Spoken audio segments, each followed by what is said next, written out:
I don't think that's going to stop. I think the interesting thing about that, there's a ton in an answer to unpack, but I just want to highlight the "you have to be good" sentence, because when we're going to talk about what happens to SaaS and all that, I think Mike's big picture comment we should remember every time. It turns out if you want to make a lot of money, you have to be good, right?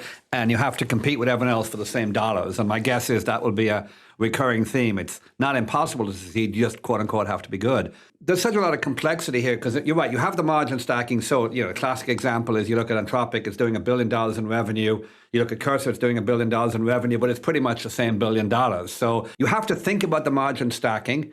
Then on the other hand, you have to say to yourself, if Anthropic hypothetically was doing $100 billion and all of it was through third-party ISVs that were also adding value and getting more money on that, it would point to the end market would have to expand a lot, right? If everyone's going to eat and grow, you're going to have to buy into big TAM expansion. And you're right, Mike, software's grown nicely over the years. My guess is for this kind of growth, you probably need more than the trend line of the last 20 years.